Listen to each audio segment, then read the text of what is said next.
Hey, it's Jordan with Status Coup. Over the years, I've tried to keep it constructive when it comes to AOC and the squad, criticize them when they clearly deserve it, credit them if they've done something good. But this latest pathetic display really deserves the gloves off. Before we show you that, trip down memory lane of what we were told by AOC of how she was going to legislate and, more importantly, agitate. Start bringing the ruckus on the Democratic Party. That is our job. Start bringing the ruckus to the Democratic Party. That is our job. That is why she had an army of volunteers out for her in 2018. That is why people knocked on doors, donated money they didn't have, et cetera, et cetera. They liked what they saw in the beginning. Remember her protesting outside Nancy Pelosi's office with Sunrise Movement activists. Let's show you the evolution. What is that? 5 years later, this is now bringing the ruckus to the Democratic Party. I give you AOC as a guest on Pod Save America, the Obama Bro neoliberal hack podcast. So president's only primary opponents are Marianne Williamson and Robert F. Kennedy Jr. Haven't been any rumors about anyone else even thinking about jumping in. Will you be supporting Joe Biden for re-election? I believe given that field, yes. I think he's done quite well, given the limitations that we have. I do think that there are ebbs and flows, as there are in any presidency. There are areas that I think were quite strong when he came right out of the gate with the American Rescue Plan. And of course, the Inflation Reduction Act was a massive step in terms of our climate agenda. But, there are also areas that I think could have gone better. We have major structural issues in this country, and I think it starts with the United States Senate. And I think that until we have senators that are willing to stand up and stare the filibuster in the eye and stare a lot of structural issues about the Senate, and the United States Senate will be what holds back this country from an enormous amount of progress. I don't know where to start.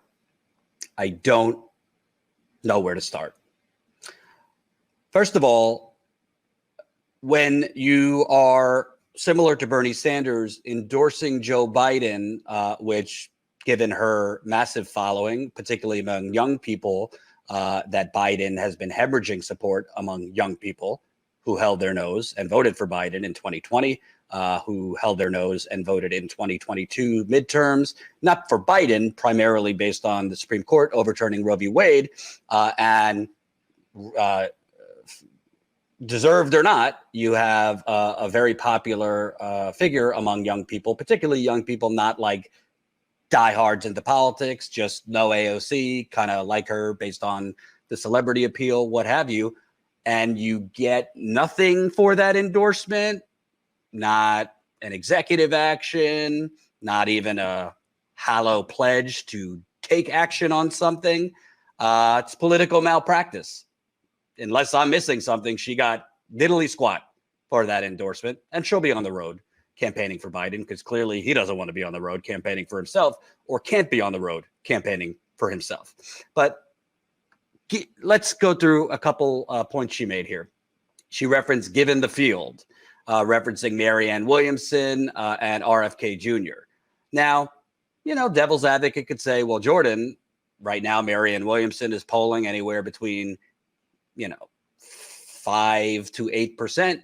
RFK Jr., 15 to 20%, given the field. Well, AOC, all I see all the time in her tweets is how democracy is at risk. There's threats to democracy. We have to fight the fascists. But she's just given the field, declaring, I'm going to support Biden. Well, there is no field, because your party has declared we're not going to hold a primary. You care about democracy, you're worried about the threat of fascism, but you're going to say nothing about the fact that there isn't actually a competitive primary, which is kind of democracy. Ted Kennedy challenged Jimmy Carter, right? Pat Buchanan challenged President George H.W. Bush. But you are crickets on the fact that the Democratic Party has just declared primary over, no contest, have literally rigged the schedule of the primary to put South Carolina first for President Biden, which obviously saved his campaign last time. South Carolina, heavily Black voters, specifically an older population that really supported President Obama. By extension, was supporting Joe Biden because he was Obama's vice president. James Clyburn came in at the last minute. You got nothing to say about that. Kind of makes me question your consistent concern about democracy when you're just going to endorse the president in a completely rigged primary, whether or not you support RFK Jr. or Marianne Williamson. But when she says given the field, listen, I have not made it a secret, my thoughts on RFK Jr. I'm not, pom-poms for Marianne Williamson. Personally, if I had to vote in the Democratic primary, I would personally vote for Marianne Williamson. You could do whatever you want. I think there's potential. Others will jump in. It's still relatively early. But given the field, well, if you are a champion of the climate crisis, by the way, this week we have had 3 record global temperature days for heat. Monday, Tuesday, and yesterday. 3 of the hottest days on record in 125 years, or since they've been keeping records. She's the champion of the Green New Deal, yet she's endorsing the guy who broke his promise and has been doubling Trump's drilling on public lands. Biden ran on, I'm going to stop the drilling on public lands. Went reversed on that. Biden ran on environmental justice. Flint still doesn't have clean water. You see what's going on in East Palestine? He hasn't even visited East Palestine. The list goes on. The Inflation Reduction Act that you said Biden has had, in her words, areas that are quite strong. She referenced the CARES Act and the Inflation Reduction Act. I don't know. You say we need trillions of dollars. She referenced $10 trillion when she was still kind of agitating that we needed for a Green New Deal. Biden in the Inflation Reduction Act gave tax incentives or tax credits for corporations that upgrade or increase their investment in renewable and green energy. If you talk to actual climate champions, if you talk to actual climate warriors, that would have been nice 15 years ago. That's not anywhere near what we need to stave off the climate inferno that we are all experiencing now. But she talks about, there are ebbs and flows, ebbs and flows, ebbs and flows in a presidency. No, don't give me, we've had the limitations and he did everything within his power, given the limitations of a 50-50 Democratic Senate and now Republicans in control of the House. He did not do everything he could. You know that, AOC. He would not go on offense. He would not use the bully pulpit of the presidency to shame Joe Manchin, to shame Kirsten Sinema, to actually champion removing the filibuster, which she is right, is a big impediment. But Biden doesn't actually want to remove the filibuster because he's a creature of the swamp, which is the Senate. Biden did not actually want to increase the minimum wage to a $15 minimum wage. He ran on it, so he sounded kind of sort of progressive. Remember that hostage video when Bernie and Biden were on together after Bernie endorsed Biden? And Bernie said, hey, Joe, are you going to increase the minimum wage to $15? And Biden said, yeah, I will.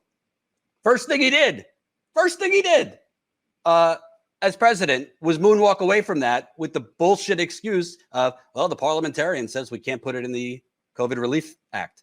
Of course you could have put it in the COVID Relief Act, which was the best chance since that was being passed by reconciliation, which needed no Republican support. And if Joe Manchin or Kirsten Sinema were going to vote against it based on that, then you use the bully pulpit of the presidency. You shame them. You hold speeches and press conferences in West Virginia and Arizona until you buckle them by the knees. And if they won't do it, then at least you tried. More simply put, you bring the ruckus. AOC apparently doesn't feel that way anymore.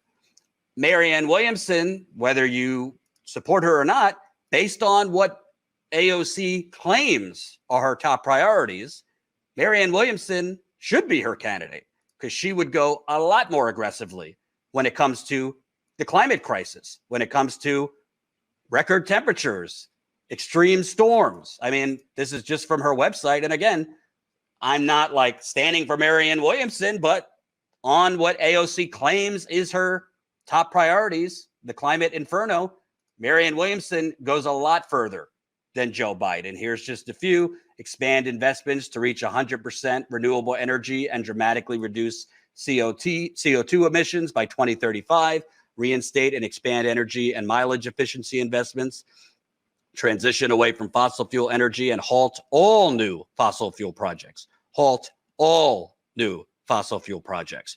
Who do you think actually would even come close to that?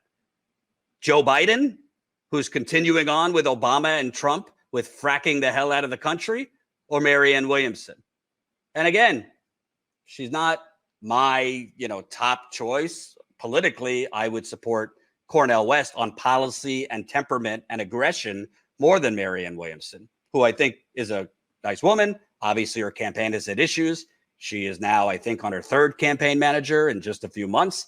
So, we don't need to put lipstick on the pig here. She's having some problems. She's not polling that high. But again, she's not really getting any media exposure. There will be no debates, according to the DNC. So how can Marianne Williamson, or RFK Jr. for that matter, break through in a non-democratic process, which AOC seems to be rubber stamping?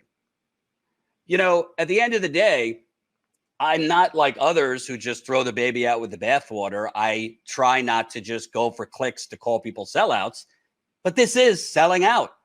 You ran on aggressive activism against the Democratic Party, and what we're getting now is hemming and hawing. Well, there's ebbs and flows in the presidency, and I think he's done quite well given the limitations. Quite well on what? Abandoning a $15 minimum wage, which at this point is the conservative position. Quite well on what? Abandoning a public option, which wasn't my option, wasn't your option, but better than the, survival of the fittest social Darwinism we have now, which is private health insurance.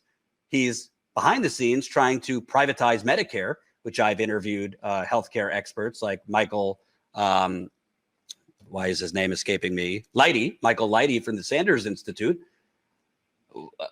abandoned his promise on stopping drilling on public lands, approved the Willow Project. These are not ebbs and flows. This is diametrically opposed to what you claim to stand for.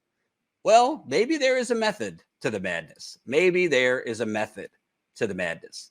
This is from Puck News, who wrote about the remaking of AOC a couple months ago.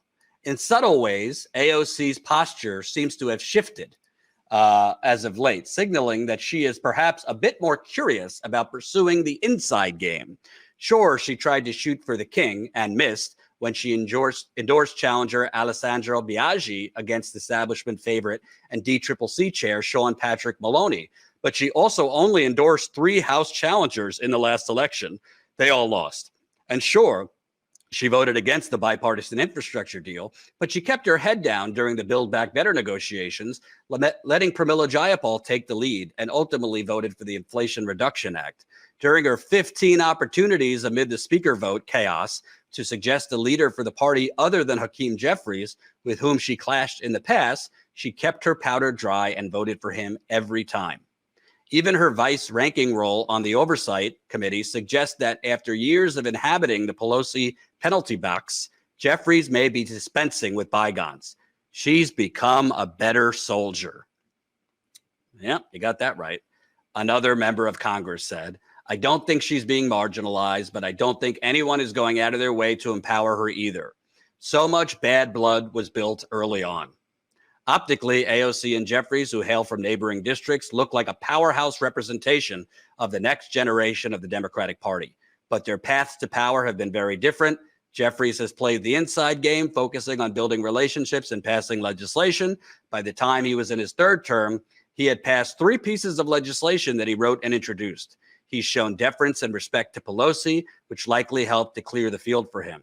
Jeffries, for his part, has certainly never stood in Ocasio-Cortez's way. He created a super PAC to support corporate ghouls like Henry Cuellar that AOC was supposedly trying to oust. He cleared the way for her to get onto the Financial Services Committee in her second term, despite her relative lack of qualifications. Cognizant of her power and not eager to stoke the flames, Hakeem has not been vindictive either, but some wonder if he's done enough to leverage her value. I think the entire leadership of the Democratic Party is stupid for not using her power, an AOC ally told me. The Republicans elevate their young and use their energy. There was a weird hostility, and I think some of it is jealousy. That's code for, I think the Democratic Party is stupid for not getting her out on the fundraising circuit more to fundraise in front of financial lawyers and real estate developers and Wall Street hedge funders. That's what they mean by not leveraging her power. I got to tell you, you could do whatever you want, support or not support whoever you want, try to work within the Democratic Party, go third party, do something else.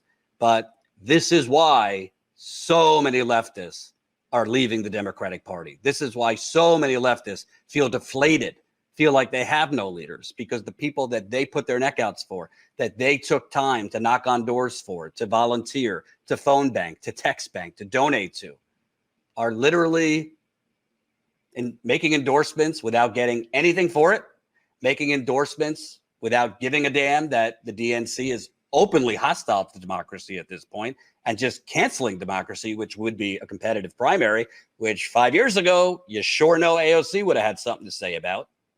So it kind of makes any good things she does, which are few and far between, a moot point. If she was going to endorse Biden, do it strategically and much, much later, or don't do it at all. It sure seems like AOC is redefining the word ruckus.